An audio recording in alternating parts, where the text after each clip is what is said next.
Comentarios del ingeniero José Blandón Castillo y, bueno, en el mundo, Costa Rica aguantando la respiración, elecciones en Rusia. ¿Y qué más hay por ahí? De todo en el mundo, Todo el mundo, Fernando. Buenos días a toda nuestra audiencia. Buenos días, Fernando. Oiga, escuchando la forma exquisita como usted narra la historia, uno le viene a la mente esta posesión de Panamá en el año 47, cuando estábamos en el proceso de rechazar los tratados. Bueno, el Tratado Filo-Haines. Que los hay. Y que produjo en ese momento el ascenso de una generación. La generación de oro, sin lugar a dudas. De una increíble capacidad política que después va a ser la impulsora del tramo final de la lucha que a partir del 70 encabezará Omar Torrijos para la descolonización de este país. Y es una lástima que tanto Manuel Solís Palma como Jorge Llueca, yo creo que nadie personifica mejor, hayan llegado... Ovidio Díaz, pero estos dos porque llegaron a la presidencia de la República. Yo creo que esa generación estaba lista para tener 3, 4 presidentes electos. Rómulo también, Rómulo Escobar Betancourt también venía de esa generación. Clase de persona. Cuando uno Juan Materno Vázquez conocer la historia de uno, le indica a uno la capacidad que tuvimos de resolver grandes problemas y por qué no vamos a resolver el de ahora. Es lo que tiene que preguntarse y ahora le hablo por qué. Oiga, en este momento está llegando a Estocolmo, si es que ya no aterrizó, el ministro de Relaciones Exteriores de Corea del Norte, que se va a entrevistar con el homólogo de él allá en Suecia, que es el representante, Suecia es el representante de los Estados Unidos en Corea del Norte, porque los Estados Unidos no tienen embajada y Suecia sí. ¿A qué llega? Bueno, a hablar de los pormenores de la posible visita del presidente de los Estados Unidos, del encuentro, porque no se sabe dónde va a ser. O sea, voy a corregirlo y voy a ponerlo como exactamente es. A discutir este encuentro, que tendrá muchas cosas que ver, quiénes van a estar, cómo va a ser, dónde va a ser, qué se va a tratar, en fin, qué se va a decir. Bueno, este momento está arribando el ministro de Relaciones y observen lo siguiente, desde el momento en que el presidente Trump, en aquella tarde, anunció que sí aceptaba la invitación, los medios de Corea del Norte, Fernando, no dijeron absolutamente nada, ni un comentario. Esta es la primera acción concreta que toman. ¿Por qué? Porque en los procesos negociadores, cuando arrancan, lo mejor que uno puede hacer es decir lo que debe decir. Y si no tiene nada que decir, mejor no hable. Es una lección. Aprendamos un poco de cómo se manejan los otros. Oiga, está a punto, hoy debe iniciar, admitir o no, el Congreso peruano, la patada PPK. La vacancia del presidente PPK. A diferencia de la primera vez que tenía la mayoría el Fujimorato para sacarlo, en esta ocasión, en aquella ocasión el presidente PPK logró convencer a su vicepresidente que no renunciara, Martín Vizcarra. Y en esta ocasión, Martín Vizcarra es embajador de Perú en Canadá. El partido oficialista le está pidiendo que renuncie si procede la destitución de PPK. ¿Sabe lo que dijo Vizcarra? No. Yo estoy obligado a continuar hasta el mandato que es en el 2022. Esto me da la impresión a mí que tienen listo y frito al señor PPK. Me da la impresión. Primero, hoy deberá admitirse. Una vez que se admite, la votación podría darse entre el 21 y 29 de marzo. Y si la votación tiene los votos requeridos, entonces tendrá que encargarse del gobierno el vicepresidente, que ya dijo que sí, que sí se queda. Eso está ocurriendo allá en nuestro hermano pueblo de Perú. La guerra diplomática que se ha desatado entre el Reino Unido y Rusia a escasos días del proceso electoral, esto es lo que le debe llamar a ustedes la atención, porque hay elecciones en Rusia este domingo. El Reino Unido, a través de su primera ministra en el Parlamento, ha acusado a Rusia de ser el actor material del envenenamiento a un espía doble que reside en Inglaterra, con el uso de un gas que lo produjo por primera vez Rusia. Pero no le ha entregado a Rusia ni al mundo una prueba de ese gas. Y ya lo condenaron. La reacción de Rusia ha sido fuerte, pero ayer Inglaterra anunció que expulsará 23 diplomáticos rusos, cancela toda conversación con, con Rusia, no mandará ningún funcionario de alto nivel al Mundial y ha montado una campaña de propaganda sobre esto unos días antes de las elecciones. Quizás lo que le interese a ellos bajar el nivel de votación para quitarle legitimidad a ese proceso electoral, porque no veo forma de que el señor Putin pierda con ese nivel alto de popularidad que tiene en los Estados Unidos, gracias a todos los ataques desde el presidente Obama hasta la señora May. Y observen que la única que no ataca a Rusia es la señora Merkel, por las grandes conexiones que tiene Alemania y en la dependencia del gas. Y esto abre un nuevo capítulo en el mundo de confrontaciones, y Rusia ha actuado quizás con la mayor dureza de sus últimos años. Es más, creo que está respaldada por su firmeza de que su capacidad militar es tan fuerte que es muy poco lo que puedan hacer con sanciones.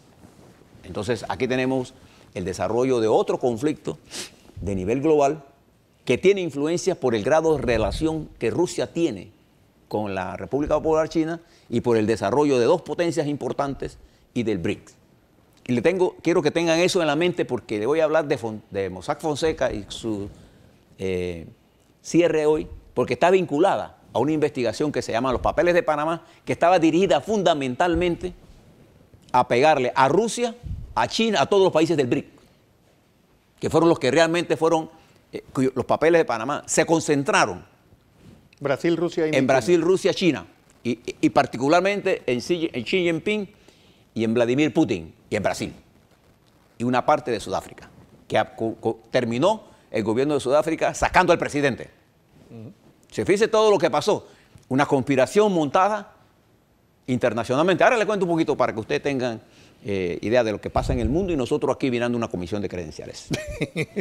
Además de eso, mire lo que pasa en los Estados Unidos.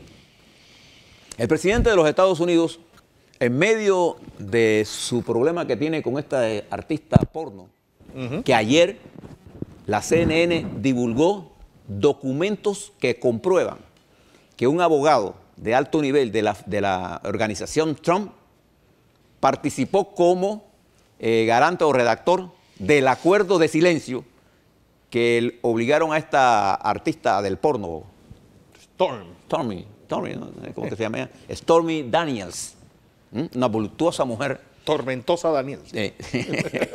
Una tormentosa mujer que entre ella y Rusia tienen al señor Trump en 3-2 contra las cuerdas. Bueno, se reveló documentos de esto. Pero en medio de esto, ahí está el abogado de la señora esta que ha presentado las acusaciones y la petición de regresarle el dinero, los 130,000, para que la señora Stormy esta pueda sacar todos sus videos. Dice ella que los tiene, no sabemos, pero que curiosamente el presidente de los Estados Unidos no ha tuiteado absolutamente nada de esto. Ni de ella. Ni de ella ni de él. Pero en medio de todo esto, fíjense lo que pasa en el mundo. Una nueva fuerza surge en los Estados Unidos, producto de este nuevo huracán que se llama Trump, y nosotros podemos parafrasear el manifiesto comunista para decir, un fantasma recorre el mundo, el fantasma de Donald Trump. ¿Se recuerda cómo comenzaba el Capital, el manifiesto comunista? Comenzaba así, un fantasma recorre el mundo, el fantasma del comunismo. Bueno, suerte que ese fantasma se fue ya. Pero ahora sí el mundo recorre un fantasma. Bueno, ese fantasma ha dado origen a un movimiento estudiantil. Ahí vi unas imágenes.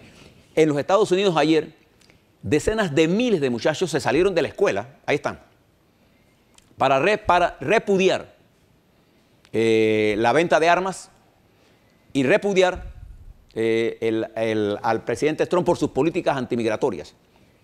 Miles de estudiantes hablando en un lenguaje que me recordó el movimiento pro paz cuando la guerra de Vietnam, una fuerza. Usted recordaba en Chile, ¿se acuerda en Chile el movimiento estudiantil, el peso que tuvo? Bien. Que llevó a Allende a la presidencia. Y este movimiento estudiantil norteamericano, de una magnitud tan fuerte, pero que surgió de sus propias raíces, no impulsado por consignas partidarias. Este es un movimiento legítimo, con una fuerza incontenible y que tiene planeada una gran manifestación. Bueno, ayer salieron en miles frente a su escuela, lo que se llama un World Cup, y por ahí vendrán los teaching y viene todo un movimiento en desarrollo. Trump ha creado la contrafuerza que con su propia legitimidad sale a las calles en los Estados Unidos. Presten atención, porque estos son los jóvenes que dentro de ellos tienen 17, 18 años, ni siquiera, la mayoría son menores de edad. Además de eso, en los Estados Unidos, con la posible derrota de este precinto 28 en Pensilvania y que el señor Trump gana al acceso a ser representante de la Cámara de Estados Unidos Federal, esto ha creado una situación interesante en Estados Unidos dentro del Partido Republicano, que ahora ven con temor cuán bueno nos puede ser que ellos sean tan pro-Trump en las elecciones de noviembre de este año. Además, el presidente de los Estados Unidos, en ese revolcón que tiene allá, designó a su nuevo director, Larry Kudlow, un economista no es muy académico, pero es un hombre muy bien articulado, tiene un programa, es comunicador, tiene un programa en la NBC económico. Es, digamos, un discípulo de ese pensador Arthur Laffer, que es la quintaesencia del neoliberalismo. Es un hombre pro comercio, contra impuestos. Incluso él ha criticado incremento de las tarifas, de los aranceles a las importaciones a los Estados Unidos. Pero es un hombre muy pro-Trump, muy conservador. Si usted le suma ahora un jefe de departamento de Estado como Pompeo, una directora de la CIA como la señora Gina, el cambio que él está produciendo, o sea, deshacerse de los militares que se movieron hacia poderle tener control a Trump. Ahora hay un problema de lucha de poder del establishment en los Estados Unidos. Y esto hace más complicado el mundo. Se los explico porque los Estados Unidos es nuestro principal usuario del canal, es nuestro socio estratégico más importante y con él tenemos firmado un tratado de neutralidad con respecto a la vía acuática, uno de nuestros principales recursos. Así que así anda el mundo. Y tenemos elecciones aquí en Costa Rica. Les dije ayer, el candidato de Marita, Fabricio Alvarado, marca 10 puntos, pero en Costa Rica ya las encuestas pueden decir misa. Sí. Porque no ha pegado ninguna desde hace más de 5 años. A la vuelta, un poco qué es lo que está pasando en Panamá. Y todas estas publicaciones que vemos hoy en el periódico La Prensa, en primera plana contra la Asamblea. ¿Qué hay detrás de todo esto?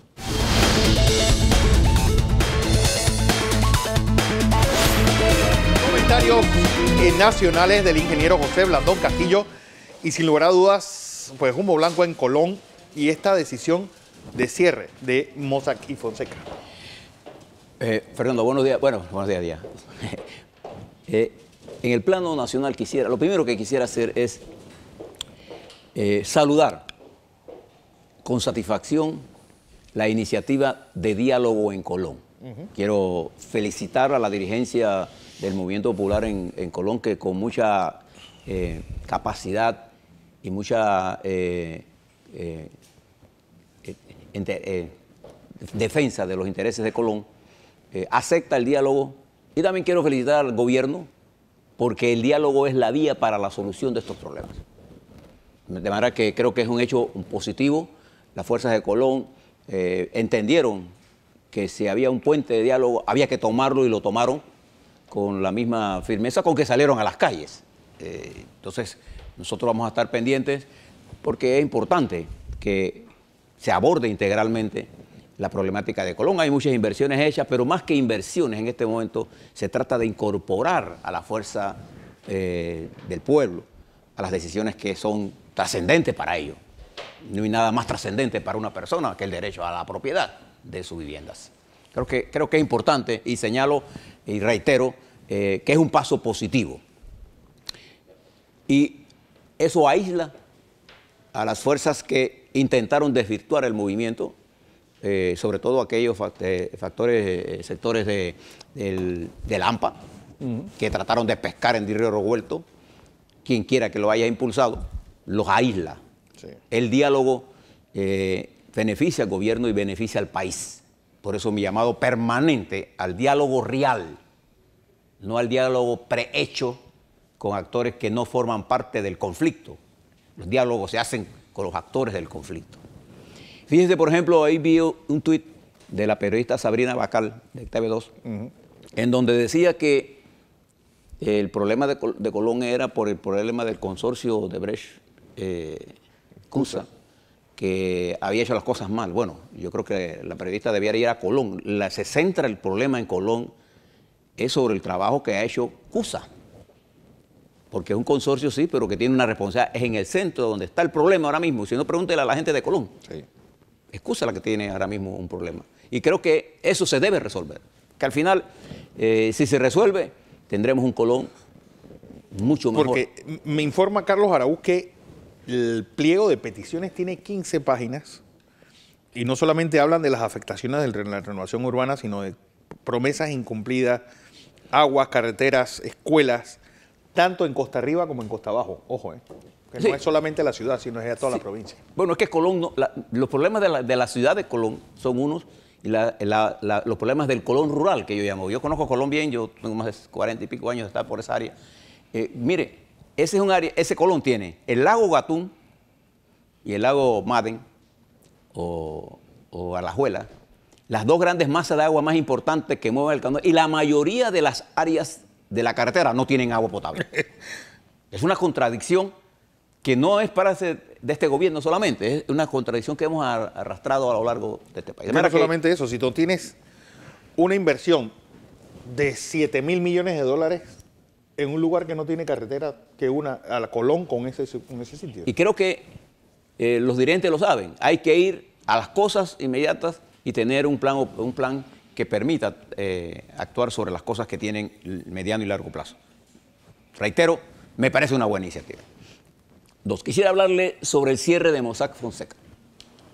Nosotros lo único aquí que hemos estado defendiendo con firmeza, el derecho de Mossack Fonseca, independientemente de las cosas que tengamos en diferencia con sus máximos representantes, el derecho de Mossack Fonseca a operar en Panamá. Aquí se montó una operación internacional, no solo por un consorcio de periodistas, fue utilizado un consorcio de periodistas por las potencias del mundo y financiada por esos organismos internacionales para montar una acción dirigida a pegarle a 5 países del BRIC. A los BRICS. A los BRIC, a los miembros del BRIC.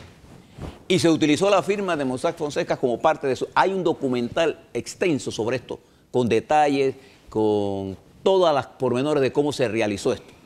Incluso el periódico La Prensa de Panamá participó en eso y a las primeras escaramuzas soltó el plumero. Soltó el plumero y dejó de ser porque las offshore no son cosas de nosotros, la mayoría de los panameños, sino de la gente que tiene billetes, pues. Pero esto fue una acción montada por las agencias de inteligencia del mundo para pegarle. Fíjese que las referencias al presidente de la República Popular de China y de Putin, de Rusia, de la Federación de Rusia, de Brasil, de la India y de Sudáfrica, estaban ahí, concentradas ahí. Y no había ninguna evidencia que vinculara a esos dirigentes con las transacciones que algunos usuarios de ese hicieron en forma clandestina.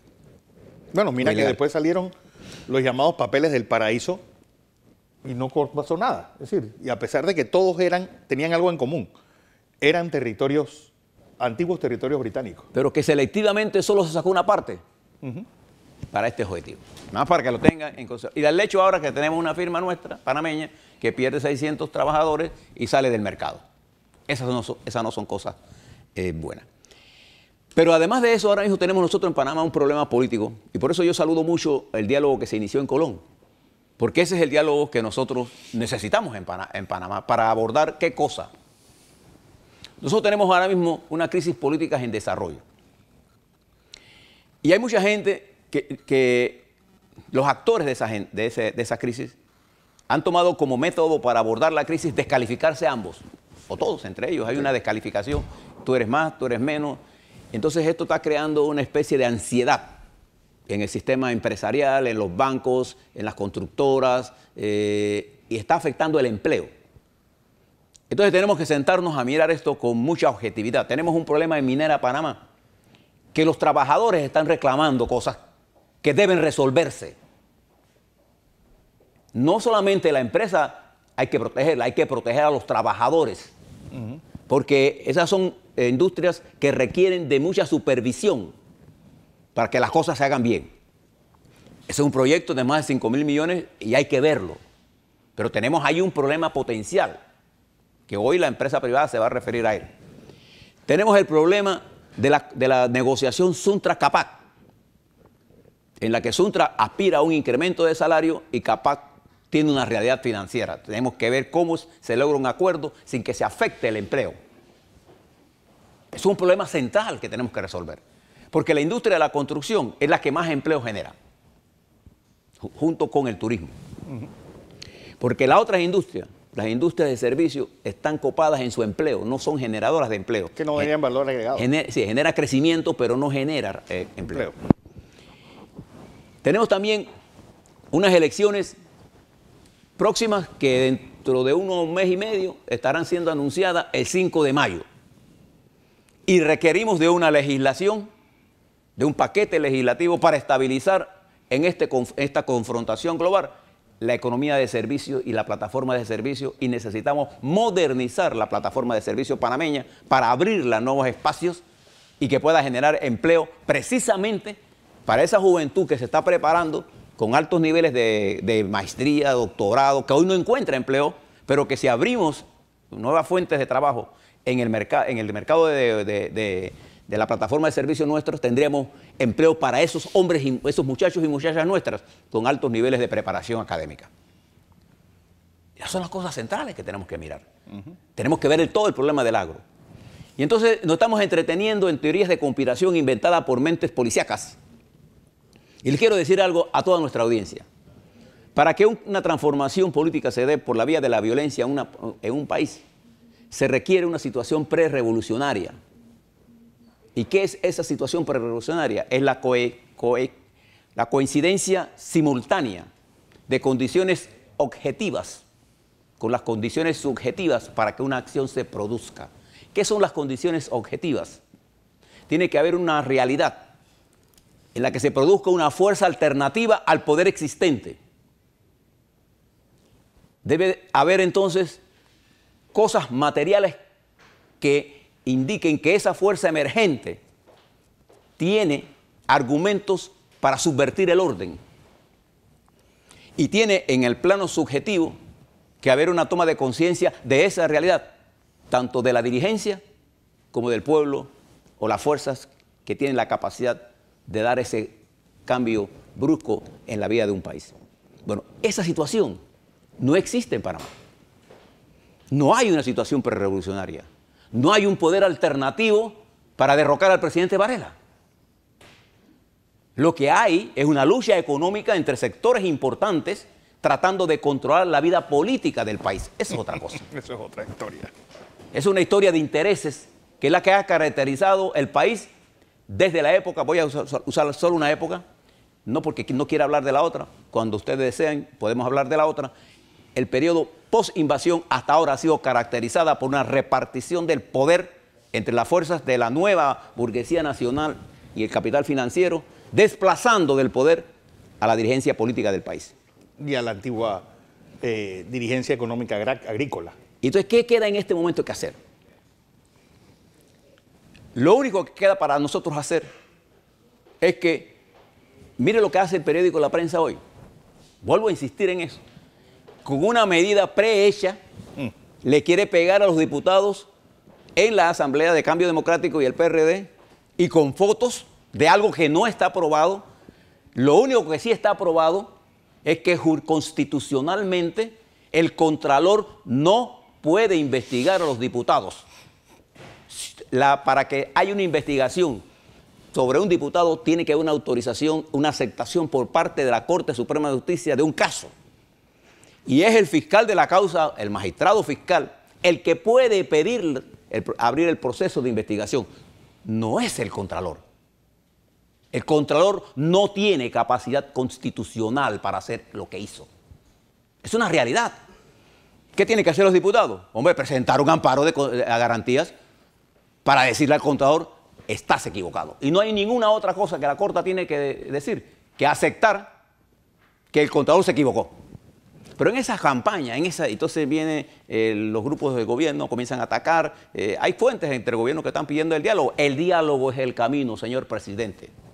Necesitamos un acuerdo político entre las fuerzas políticas del PRD, Cambio Democrático, Panameñista, Mulirena, los partidos políticos, para frenar la destrucción del sistema político y producir un proceso electoral que a su vez garantice que el próximo presidente de la República haga las reformas constitucionales que ya han madurado desde hace varios años. Esa condición objetiva de que la Constitución tiene que ser modificada ya es clara en el país. Si usted quiere cambiar la forma de escoger los magistrados, no puede estar inventando comisiones. Tiene que cambiar la reforma constitucional. Tiene que haber una reforma constitucional. Si usted quiere cambiar la característica, la sustancia del órgano legislativo, tiene que haber una reforma constitucional para crear los diputados nacionales, para cambiar los circuitos electorales que ahora mismo no se pueden cambiar por constitución, por la constitución existente. Y por eso le decía, hay gente que dice, no, que el presidente está marchando hacia una constituyente. El presidente no tiene fuerza política para hacer ninguna constituyente. Él no tiene fuerza política. Ni la oposición tiene fuerza política para tumbar presidente. Sí. Pero cualquiera de los dos que esté pensando eso, si es que lo está pensando, y no creo que nadie lo esté pensando en serio, estaría haciendo una estupidez. Porque una caída de un presidente en un momento como este haría un daño tan terrible a la economía. Entonces yo me pregunto, ¿para qué quieren ser presidente con un país destruido? Le digo todas estas cosas porque he notado el simplismo, como si estuviéramos en una pelea de calle arriba y calle abajo y nos estuviéramos disputando no la conducción de la nación, sino la conducción de un reinado local. En medio de una compleja situación global, nosotros estamos aquí peleando por comisiones y peleando en cualquier lugar del mundo. La señora Teresa, la primera ministra, no tiene mayoría parlamentaria para hacer lo que quiere. Hay muchos países donde la señora Merkel ganó las elecciones y tuvo que hacer un acuerdo que le tomó 6 meses con el Partido Socialdemócrata para llegar a ser investida ayer. Y nosotros aquí no tenemos la capacidad de entender que estamos yendo hacia un abismo y nos estamos produciendo una implosión que es más peligrosa que una situación prerevolucionaria porque no hay fuerza determinante para tomar el poder. En 1968, cuando a la oligarquía panameña se dio el tupé de hacer esto que está haciendo ahora, había una fuerza dirimente, que era la Guardia Nacional, y que siempre fue la fuerza dirimente. Ellos hablan ahora con otra visión, pero la fuerza militar panameña siempre fue dirimente, amparada por la intervención militar de los Estados Unidos en este país. Entonces hay que saber de esas cosas para poder explicar esto, porque una de las grandes, y termino aquí, deficiencias que cuenta el país es que la capacidad de los partidos políticos para explicarle a sus miembros con una teoría política de lo que está ocurriendo no existe. Entonces quedamos en el tú a tú, en el mírame tú, que tú eres más ladrón que yo y yo eres menos ladrón. Y entonces eso tiene aburrido a nuestra juventud, porque ¿quiénes son los que deben participar en esto? Por eso le hablé de los muchachos en Estados Unidos. Son las nuevas ideas. ¿Dónde están las nuevas ideas en este momento? Ustedes se asombrarían si le prestaran atención a lo que piensan nuestros jóvenes profesionales, mujeres y hombres. Porque en ellos está el nuevo conocimiento. Pero ellos no están incorporados a la vida de decisión política. Son los grandes empresarios empujando al país a una confrontación política por lo que señalaba el Papa Francisco, unas ansias de riqueza sin necesidad de eso. Bueno, le dejo todo esto porque saludo y espero que los colonenses le den una lección al país en la búsqueda de una solución negociada. Hoy ojalá el gobierno entienda también, y aplaudo lo que hizo el gobierno en Colón para ir a la negociación. No voy a entrar a discutir tonterías. Alguien dirá, ¿por qué no lo hicieron antes? Bueno, las cosas se dan cuando se dan. Punto. Punto. No es antes ni después, ¿no? Aplaudo eso y espero que eso mismo se traslade a la estructura política. Y ojalá la empresa privada, los trabajadores, los dirigentes de partidos políticos, los hombres y mujeres, los muchachos, todos empujen a la negociación para llegar a las elecciones y hacer la transición de poder en forma ordenada. Es más barato, es más saludable y así se fortalece la democracia.